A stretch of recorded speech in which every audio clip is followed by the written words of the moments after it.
This is going to be a short tutorial on how to set up a user so that they can add and edit processes in your TouchStone account without giving them admin rights.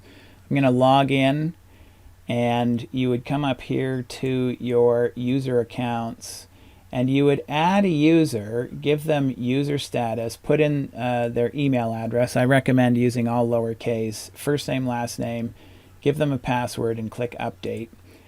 And then select that user over here so that they turn orange, and come to the control panel and make sure they are assigned to the specific position or multiple positions that they hold in your company. And then select user access. And user access will always be read only when they start. But let's say that in this case, I do not want them to have edit or create access to the advertiser role. I'm going to unselect, remove that access. But I do want them to be able to create processes in the position of sales. Maybe it's a long-term trusted employee. So you select the position, and I'm going to click create. This gives them the ability to add new processes. If I selected edit, they can't add new processes, but they could edit existing processes. Create gives them the ability to edit existing processes and create new processes. And then I'm going to click update, and you will now notice that it's blue or turquoise, which means create. Now, one other thing, to make it easy for them to add processes and put them all in one place, they don't have to think about where they're going to store these processes, I would recommend going to your 4 key functions, going to guiding the business, and let's create a sub-function called, you could name it anything you want, but let's call it new processes added. Okay, so that's just going to be a category here in your guiding the business, and I'll just move that all the way up to the top.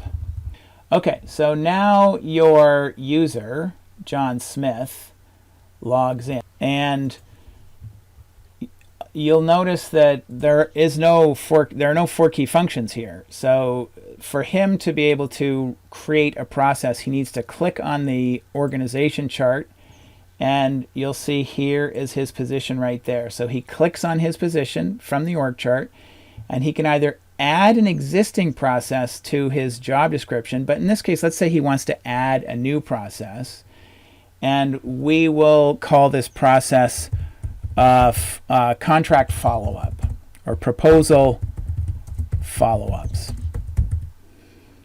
And he puts it either on the top half of his job description or the bottom half. This would be a tactical process. And he's going to store everything in your guiding the processes under the new processes added subcategory. Okay?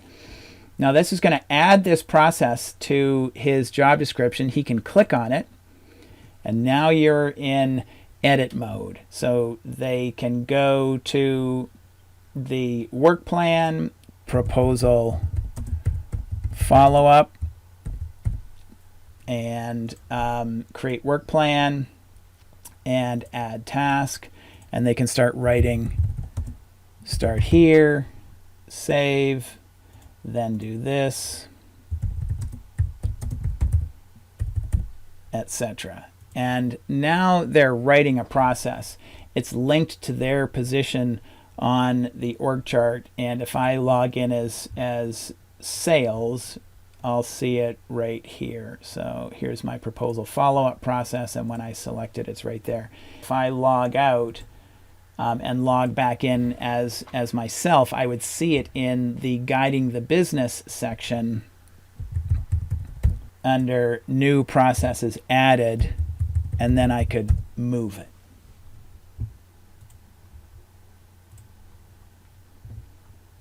It's right here. So now I could say, well, that's a process for getting the business, so I'm going to take this process and move it there. And let's put it under client reconversion retention, and that's client nurturing through to conversion, move process. And so anybody who's adding processes in your account, they'll all be stacked up in this column, and then we can just move them afterwards. Hope that helps.